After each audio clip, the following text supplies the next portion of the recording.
Good afternoon, everybody. What about that then, eh?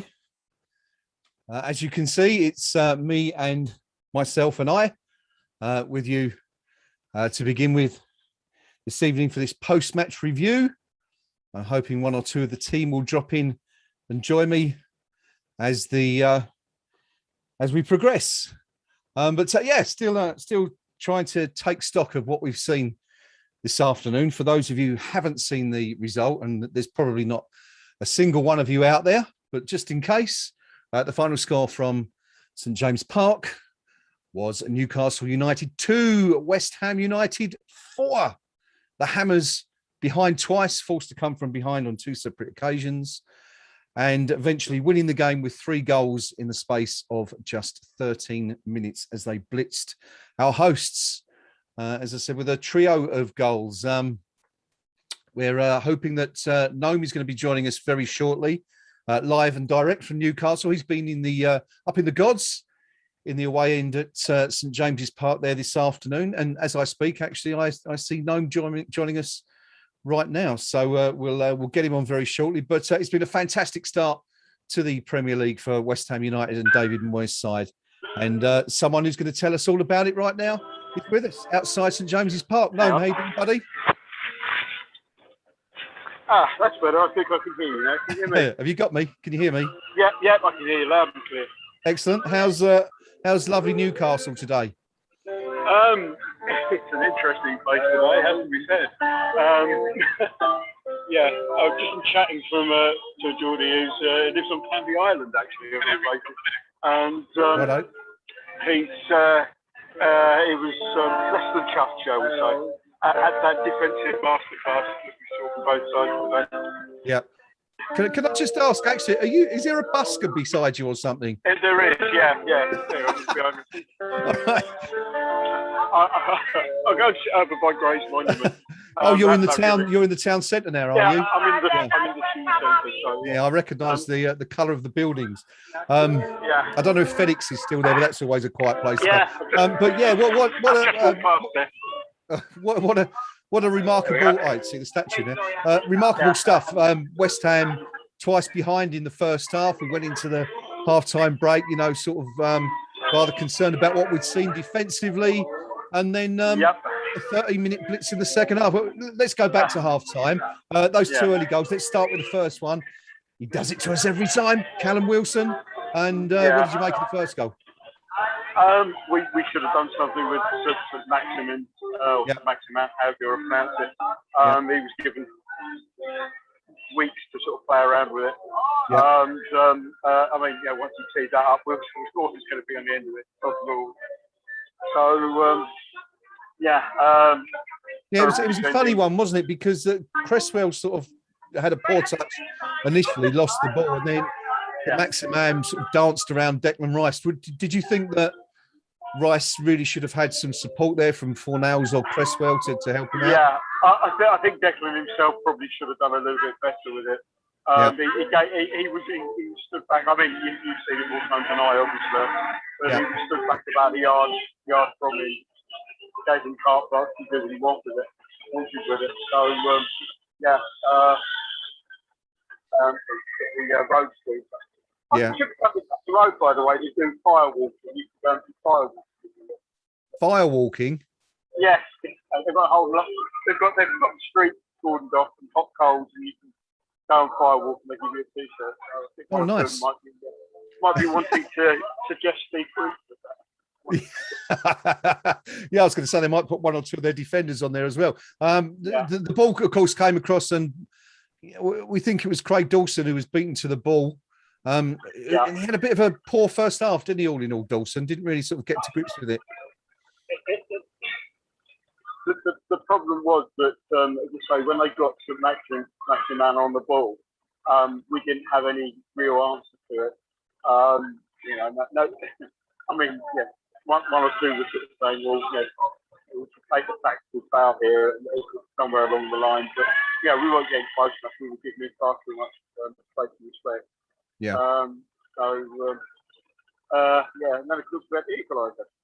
Yeah, I mean, as you say, we were only behind for 13 minutes.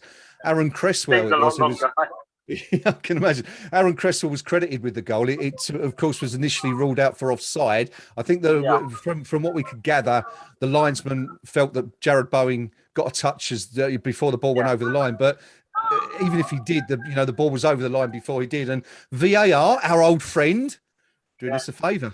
Well, I mean that was my thought. Obviously, we're sort of celebrating like idiots as you do, and then of course you see everybody hanging around and picking out VAR. But the longer it went on, I thought, well, the more likely it is to be a goal because, otherwise you just turn around to the side, which is obviously second. And it's been credited about 3 different times. I mean, I thought it was Cresswell that put the ball in. At various stages, they put up on the scoreboard on the electronic thing, it was Bowen. Yeah. And then somebody said, "Oh, the BBC didn't." And in the end, I think it liked it on Cresswell. But that was my thought, was that when obviously we're way up the other end, and I mean, I thought for a second, for a crowd of players, it might have even been an own goal back there. But when I saw the replay, my thought was that's going down to whether or not it crossed the line before anyone got touched. Yeah. It's.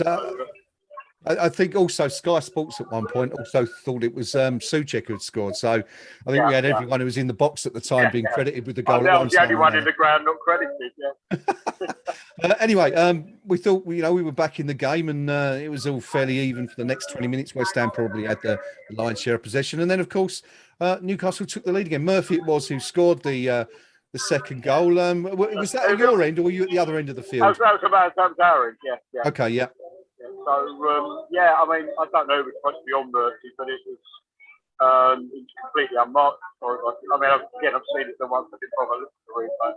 Because where the screen is at Newcastle, it's kind of from the away end. It's kind of not in your direct eyesight. It's sort of up there, and you wouldn't thought, otherwise you remembering it's there. So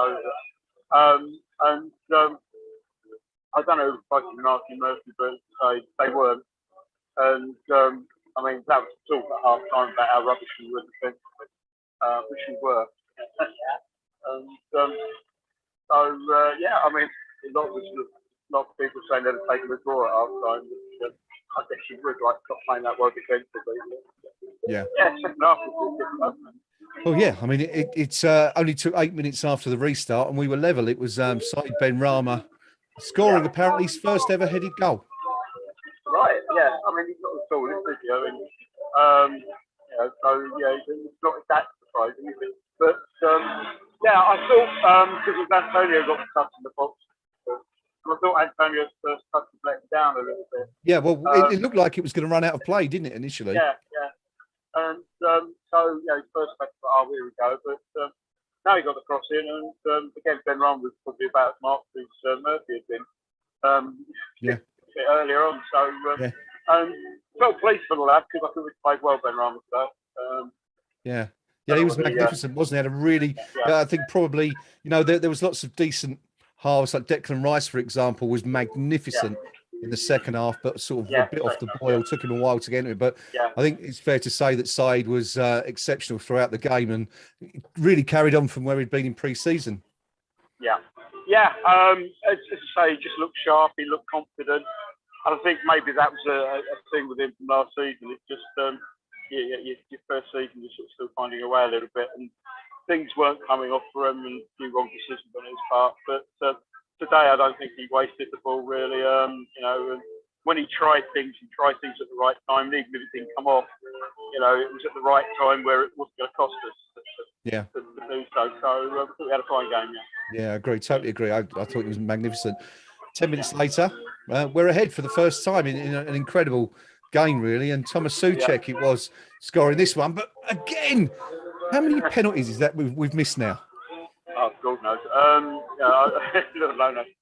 Typical Antonio. We'll come to Antonio's goal in a minute, but typical Antonio's given a free hit from 12 yards.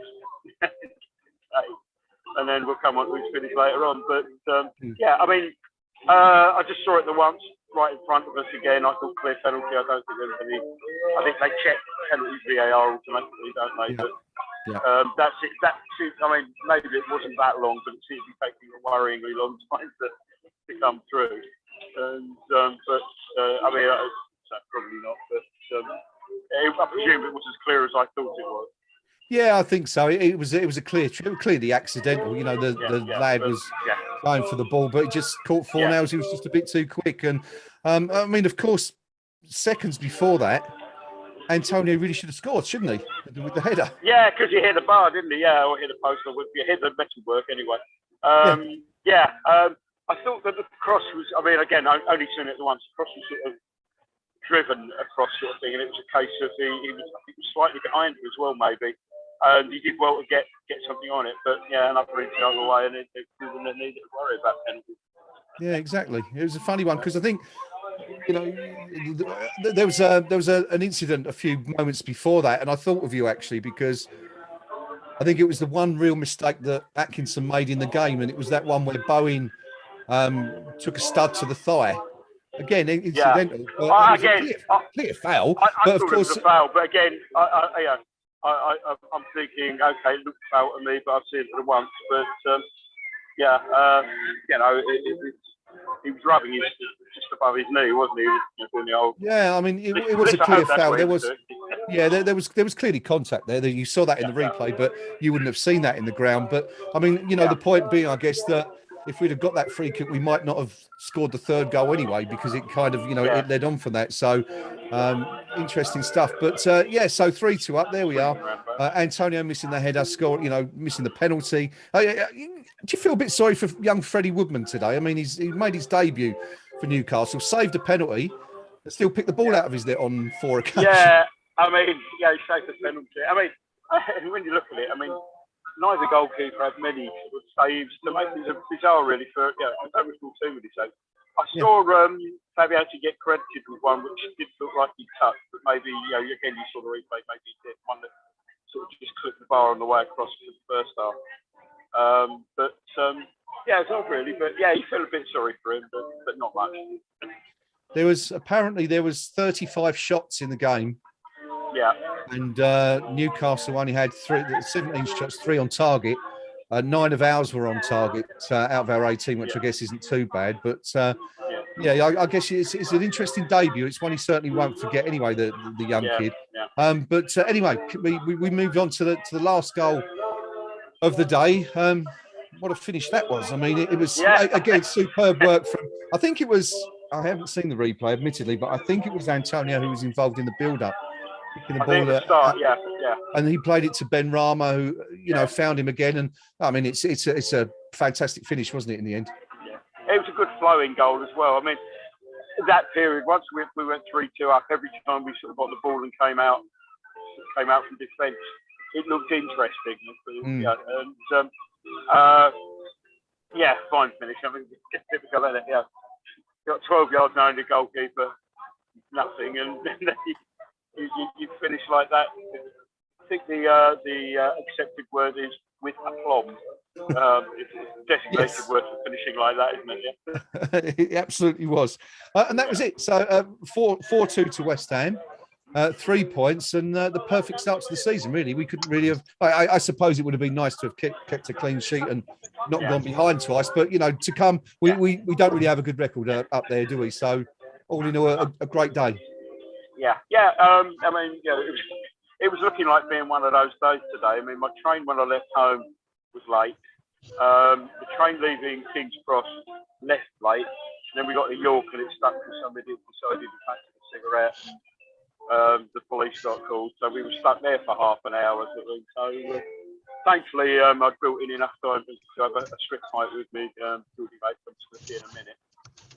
But it was like everything was going wrong. I'm just thinking, it's going to be one of those days, isn't it? What time did you get to the stadium? No, I got there about 5 minutes or 10 minutes before kick-off, something like that. Oh, okay. So it's pretty tight call then, all in. Well, only because I went the backers first. I mean, it wouldn't have been a tight call if I'd gone straight to the station. I've been there well in time, but I had half an hour with the lads.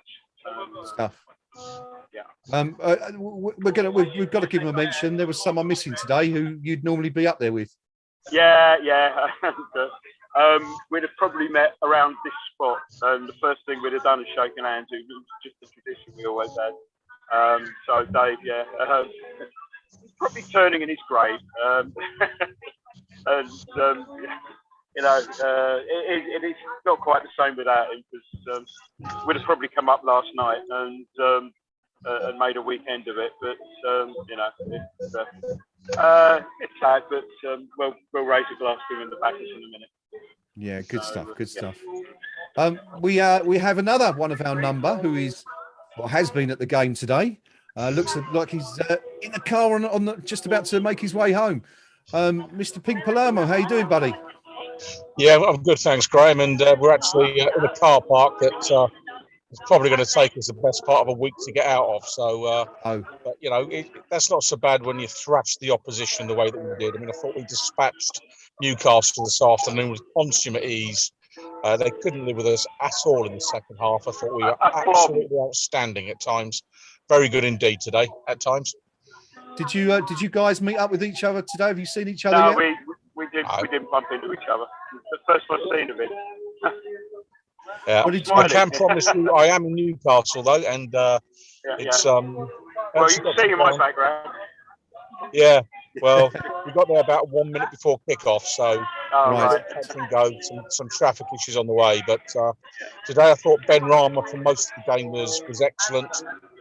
His decision making today was a marked improvement on last season. Rice in the second half, I mean, he's just added £10 million to his fee when he eventually goes, because he looked an absolute world beater today. Yeah. Fornals, I thought, gave a good, thoroughly professional performance.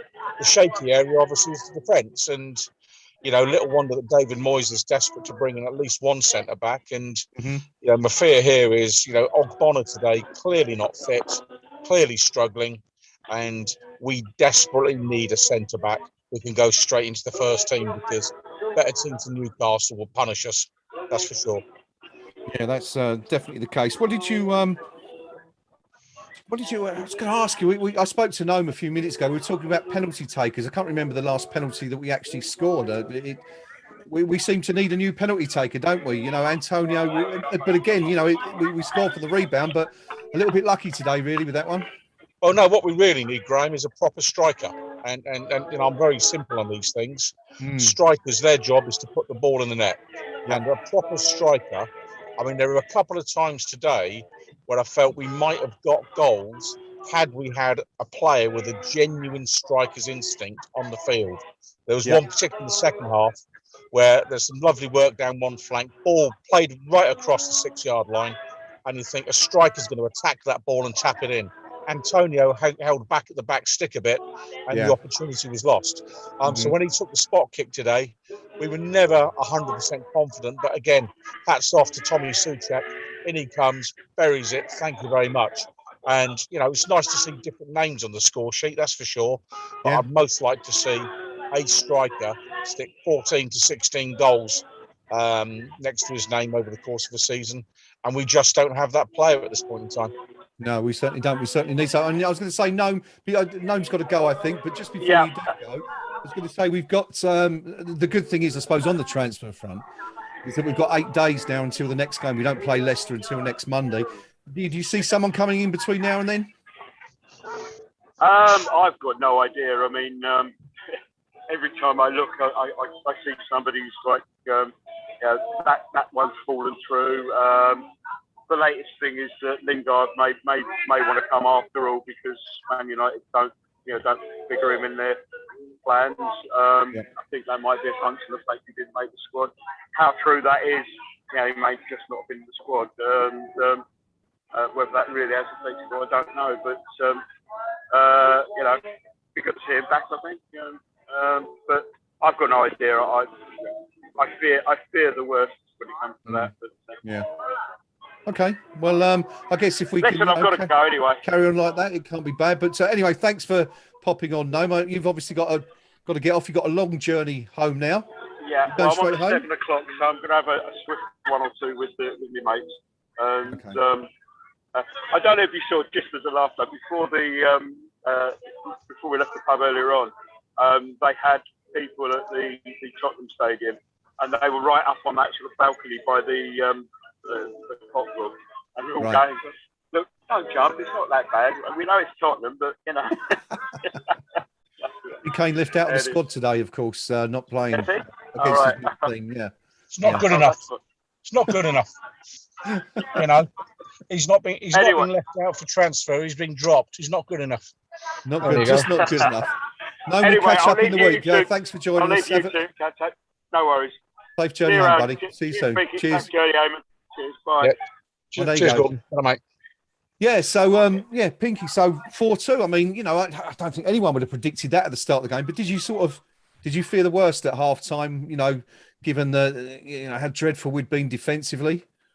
No, I didn't actually. I as long as the margin didn't exceed a goal, I always felt that we'd be in the game and would go on and win it. And okay, I think we were all saying at half time, you know, we'll come out in the second half and we'll win this. And you know, I felt that. Yes, we were powder puff in defence. I mean, absolutely shocking. I mean, talk about, you know, getting the basics fundamentally wrong, allowing too many crosses in, you know, and players unmarked getting free headers.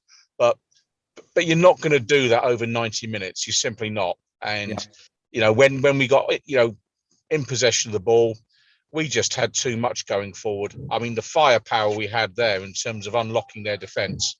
The Newcastle United supporters must have been sitting watching that going, you know, if only Mike Ashley could afford even one of those players that West Ham have got out there this afternoon. And of course, they can't because their owner won't spend any money either. But, you know, to be fair to our manager, he's made the best of what he's got out there today.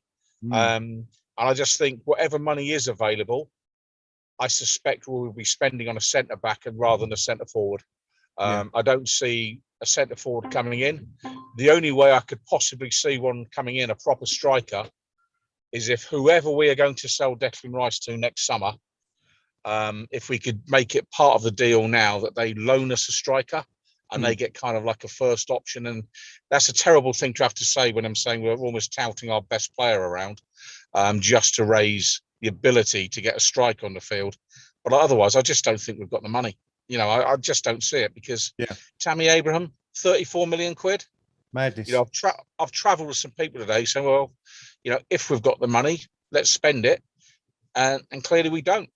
It's that simple. The good news is it's a little bit early, really, but we're fourth in the Premier League, behind Manchester United, Chelsea, and Liverpool. So I think we'd be quite happy if that was the top four in 37 games' time, wouldn't we?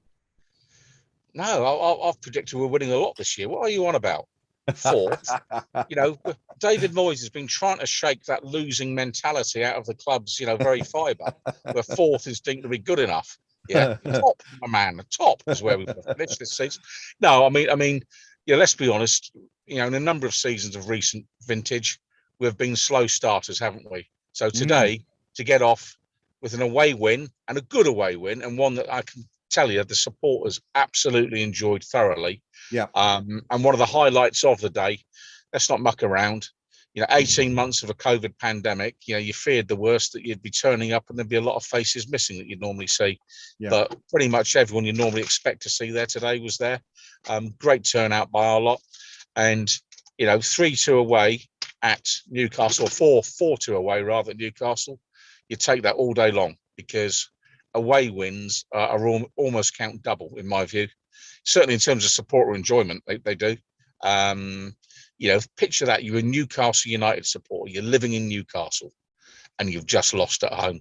Start of the season. It's not looking good, is it? Hard lines. There was, do you know if Chaz managed to make it up there today? I know he was. I'm told he did. I didn't see him myself, but I'm told he was at the game today. Yeah. So wishing him all the very best there. Absolutely echo that. Said Benrahma. Now, here's a player that you and I were both heavily critical of at points last season. We felt he was a little bit lightweight, too often made the wrong decision. You know, looked for the shot when there was a pass on. Magnificent today, wasn't he? And has been in pre-season.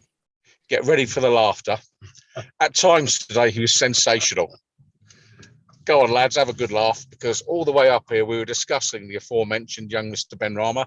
Yeah. And I was making all my usual stuff about, can he really improve that much at his age, and so forth. But I thought the overwhelming majority of the decisions that he took today were the right decisions. I felt there was maybe one occasion when he shot high, wide, and handsome. But other than that, I thought he looked to play the right ball on almost every occasion. And, you know, if you're going to sit online or what have you on one of these things and criticize players, you've got to be, you know, man enough to say, well, actually, on today's showing, we've signed a decent player there on today's showing. So hats off to him. I thought at times he was sensational today.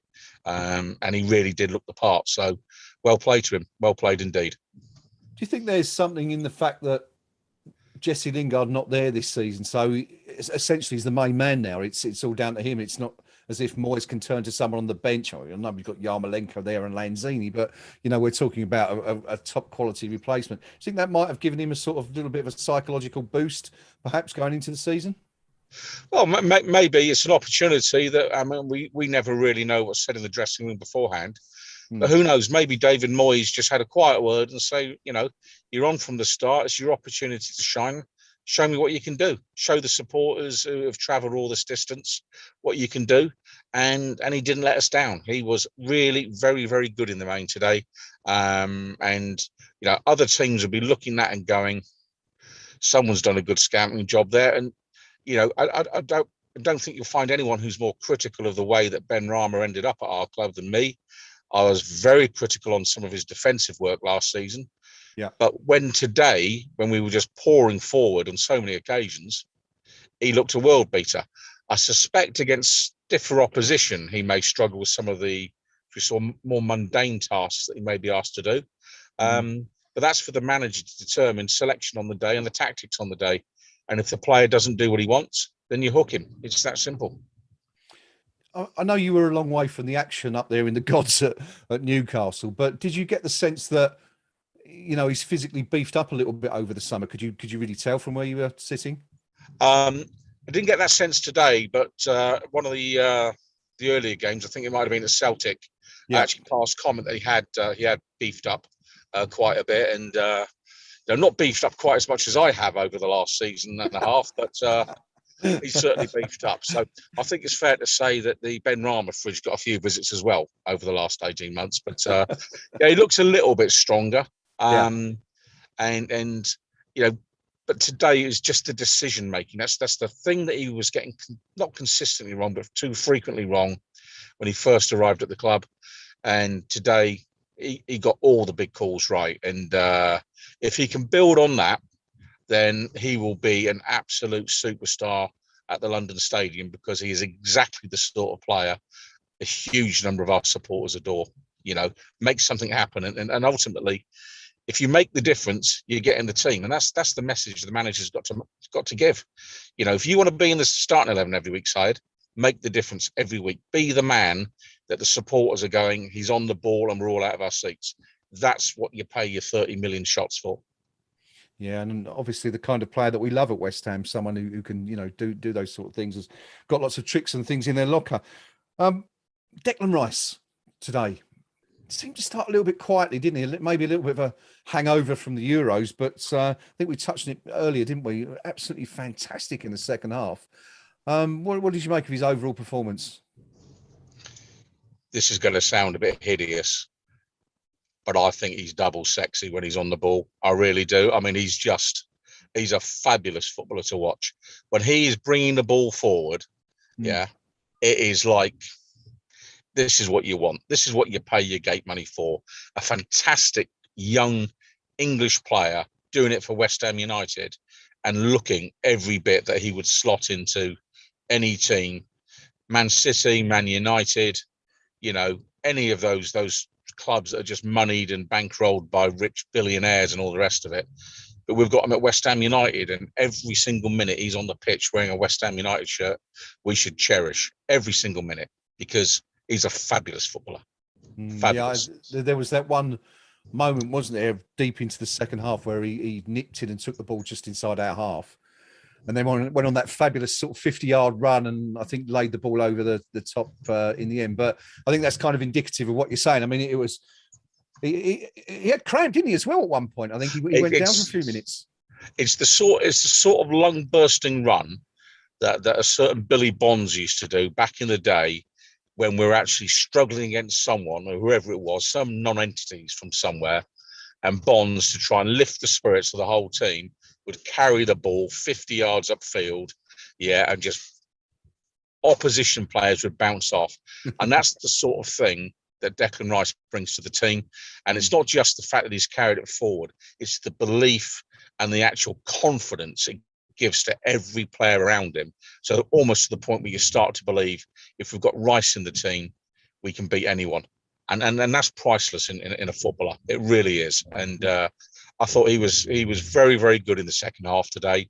I mean, we've got to bear in mind, I think he had about an hour off in the summer, didn't he? You know, he you know, and it's no coincidence that the Euros final, when Rice went off, that's when the hope kind of died. It's not a coincidence, all that sort of thing. Top draw player, top draw player. Yeah, magnificent. Absolutely fantastic. For those of you who have just joined us in the last few minutes, we are speaking to the Pink Palermo, who's coming live and direct from just outside an NCP car park. It looks now. I can see sky through the sunroof rather than concrete. So I guess you must be snaking your way back up towards the exit roads anyway. Yeah, I mean, obviously there's a hell of a queue to get out of Newcastle, which isn't because there's been a game of football today. I think there's just generally a hell of a queue to get out of Newcastle. So we're kind of like at the back of the queue, but yeah, hopefully we'll meander our way, make the A1 and tootle down the road. And I've got the rare luxury today of being chauffeured by a good friend of mine who wishes to remain anonymous. And I can understand that. And to be fair, he's got a face that would scare a police horse. So I won't be putting him on camera. That's for sure. Well, kudos to your anonymous driver anyway for allowing you to do this on the way home. Quick word about Newcastle, Pinky. What did you make of them today? I mean, you know, they got off to a stormer, didn't they? That man again, Callum Wilson. Every time we play him, it's just almost, you know. And Sam Maximan was absolutely superb for the first goal and pretty much for the rest of the game. But do you think they're in trouble this year? Yeah, because what a team needs more than anything is heart, the will to win, the desire, the hunger, the commitment, where players will run for each other. But as soon as we got the second goal back and then went ahead, there was only ever going to be one winner in that game because one team wants it more than the other. And Newcastle, I'm afraid, their heads dropped really quite quickly when we went ahead. And that's not a good sign. And you kind of got the impression that their supporters were leaving the ground with the phrase long, hard season, you know, going through their minds. And, you know, to be fair, we've been there often enough where you've had a bad reversal at the start of the season. But Newcastle, bearing in mind, you know, they took 6 points off us last year from memory. Straightforwardly, if you were benchmarking, if you're Steve Bruce, you're looking at that going, I'm already behind where I was last year. And all of his players will know that. And it doesn't matter what he says about never look at the league table till October, lads, and all that kind of stuff.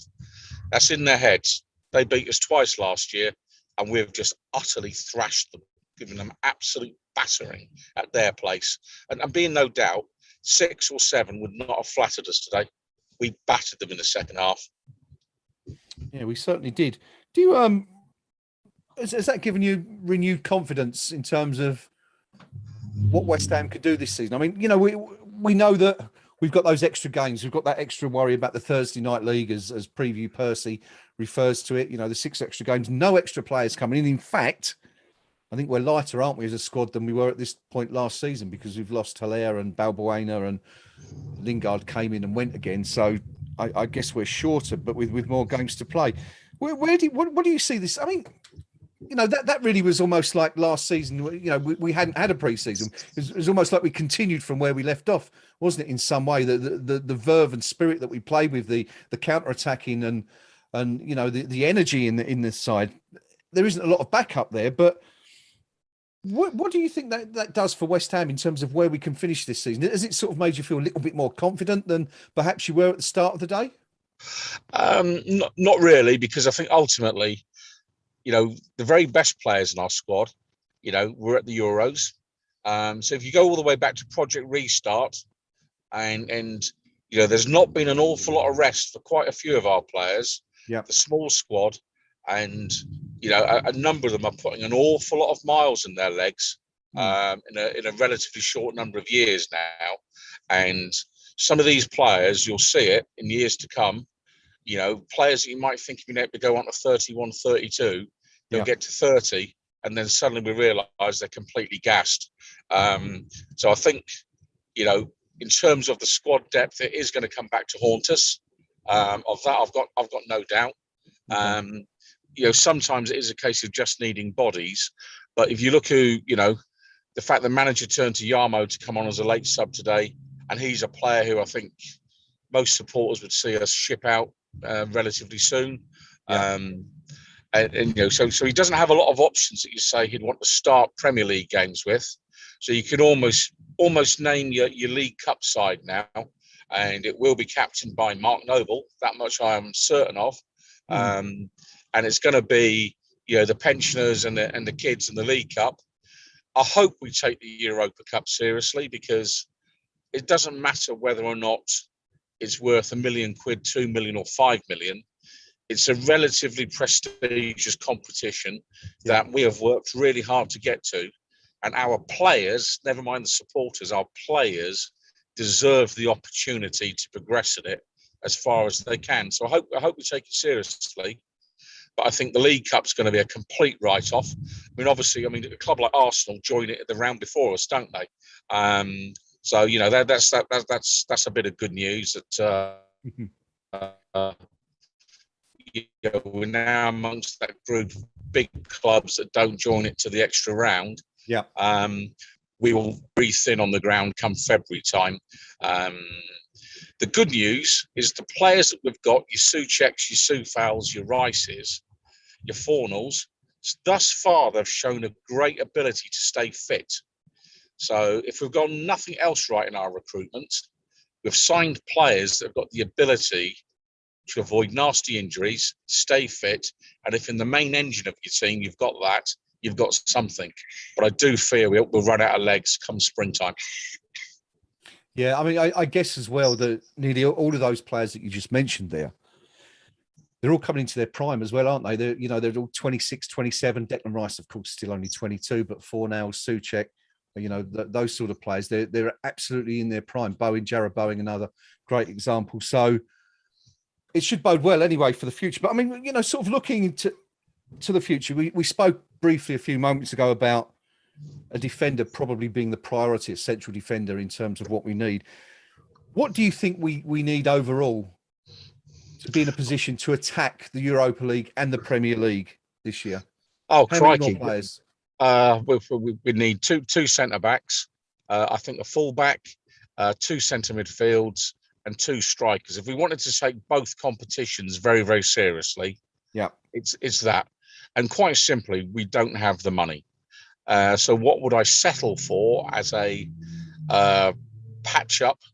1 centre-back, 1 centre midfield, 1 striker.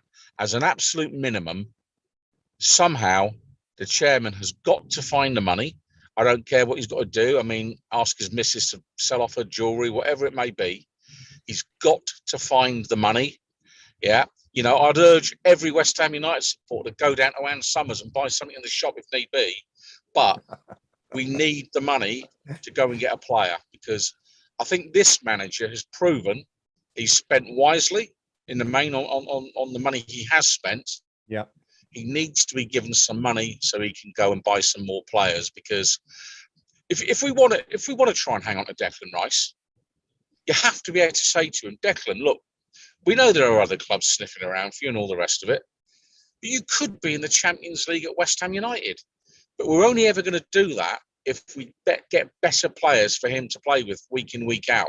Yeah. And if we don't invest in those players, you may as well just say, well, every time we get a decent player, we'll knock him out for whatever we can, because the players want to play in the senior competitions as well. Yeah. And you know, you have to invest in this game every single year.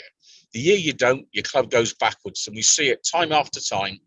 That's what happens. Clubs that don't invest go backwards. They don't stand still, they go backwards. And that's the fear. Okay, well, I mean, talking of investment, that leads us nicely on to something else I wanted to ask you about. And we've not had the opportunity to discuss this yet because it's only arisen in the last few weeks. PAI Capital want to buy West Ham United Football Club.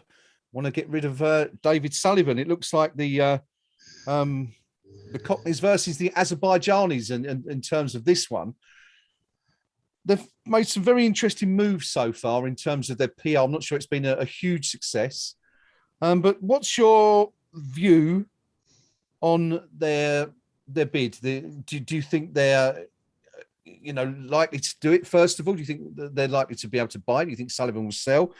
And also, do you think they'll be good for the long term of West Ham United? First question first. No, I don't think David Sullivan's going to sell to these people. Okay. I have to say I'm not impressed with the way they've approached things. It comes across as a little bit of amateur hour, dare I say it.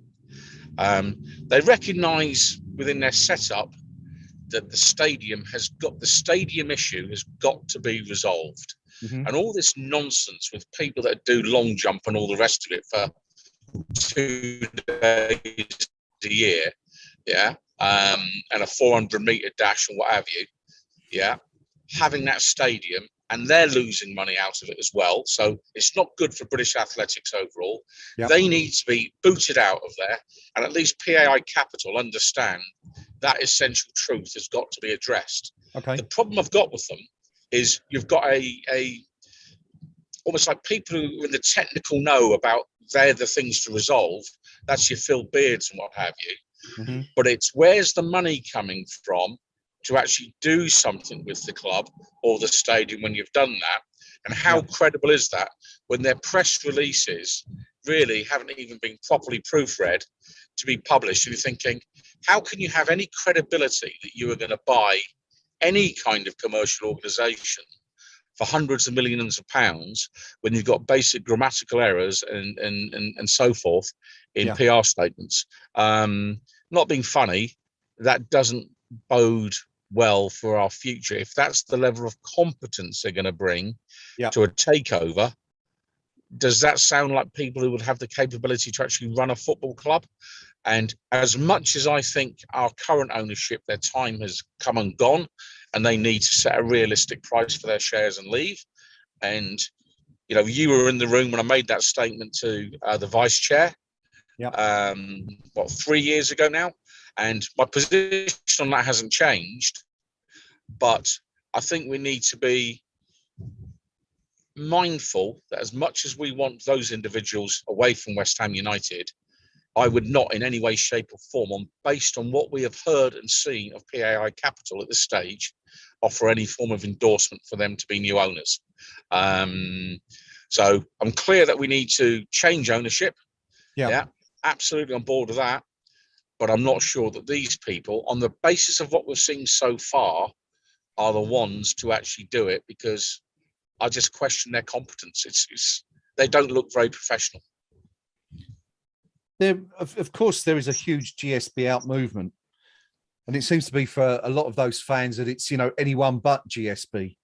Did you get any sense of where the fan base is with that from the ground today? Was there any talk of it, in the stands at all?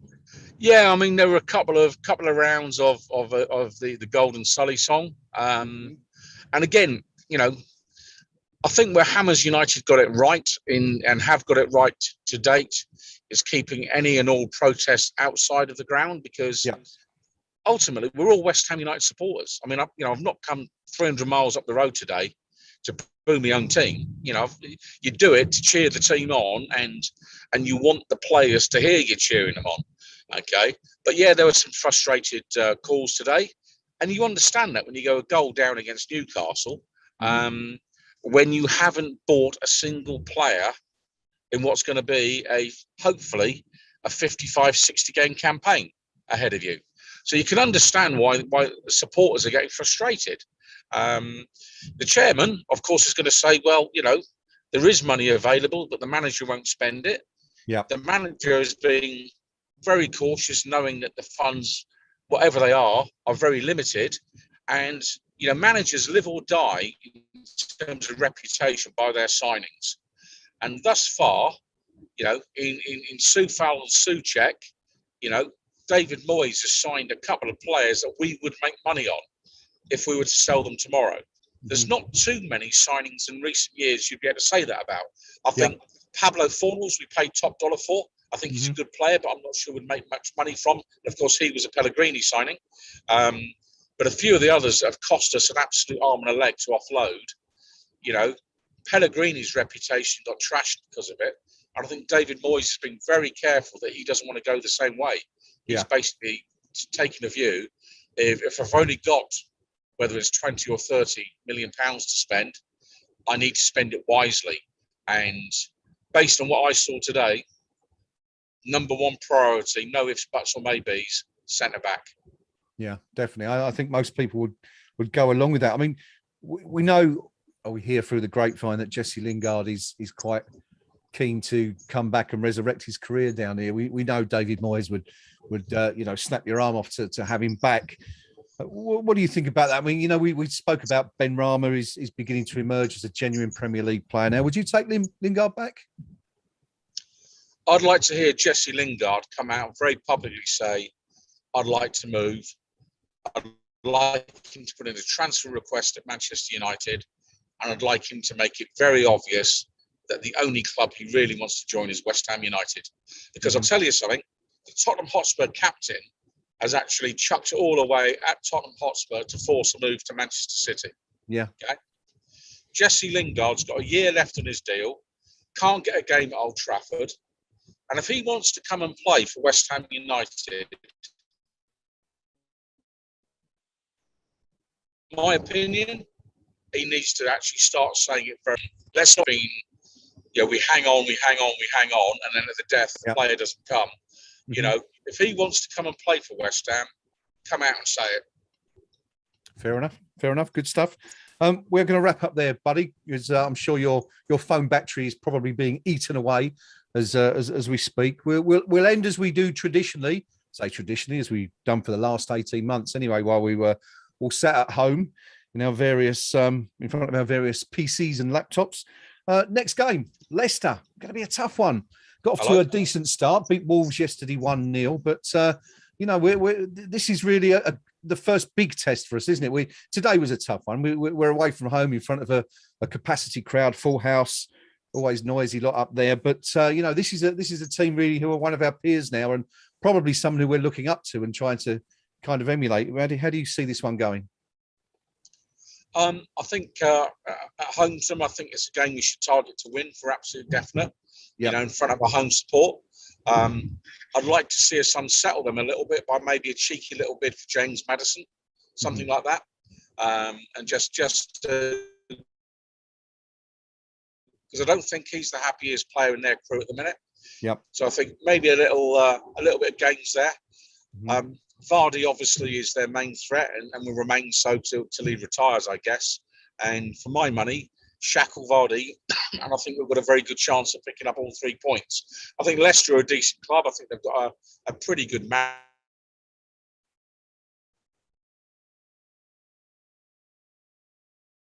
I think we might have lost manager. No, that seems to get the best out of what he stays. Quite forgive and forget frustration, and that allowed them to escape an awful lot of debt that West Ham United and other clubs have done the honourable thing and kept paying off. Indeed. And so as much as I can say Leicester City are a decent team now, they're a bit of the naughty crew in the sense of they've used UK company law to escape their creditors. And who knows, would they ever have won the league had they not done that? I'm not so sure they would have. So I hope we beat them, if for no other reason than we pay our bills and they don't. Perfect. Lovely way to end. Well, look, Pinky, thank you very much for joining us on the way home. It's been a wonderful day, isn't it, for West Ham? It's I'm sure it's one of those away trips that you'll remember for years to come. Looking back, it's not often that we go to Newcastle and come away with a result, and we've certainly done that today, haven't we? Yeah, and you know what? For all not being able to get to a game for a year and a half, or whatever, certainly an away game. What a lovely day for all of our supporters, and what thing it was to see so many people, and you kind of was too many empty chairs, so to speak, but it looked like pretty much everyone was there, present and attending, and hats off to everyone that travelled. and a great result by David Moyes' lads today. So come on, you Irons, and we are going to win everything this year because we are massive. I thought I was going to have to bring the bleeper out for a second there, but no.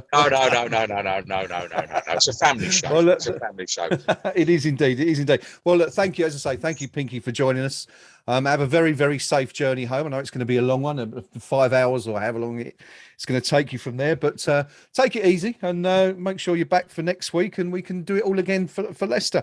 My apologies for no Eyes Up Mother Brown today. Unfortunately, DL had to pull out at the last minute. So I couldn't really be bothered to sit there and talk to you for 2 hours or try to anyway on my own. That would have been a nightmare anyway. Fortunately, we got the post-match review in, so all isn't lost anyway. We shall be back next week for Leicester, hopefully, possibly even getting Pinky and Gnome live from the stadium, if possible, at some point during the stadium. But until then, what a fantastic start it's been for the Hammers. 4-2 win at Newcastle United today, 4th in the Premier League. Not that it matters, we're only one game in, but it's nice to be in the top end, isn't it, at the start? And the perfect start, really. Hopefully, who knows, you never know. We might have another player or two in by this time next week. All right, maybe that's pushing it a bit too far, but you never know. You never know. Thanks for joining us on the live chat. Thanks again to Pinky and the team, and we'll see you all next week. Until then. Get on the forum at kumb.com. Come on, you Irons.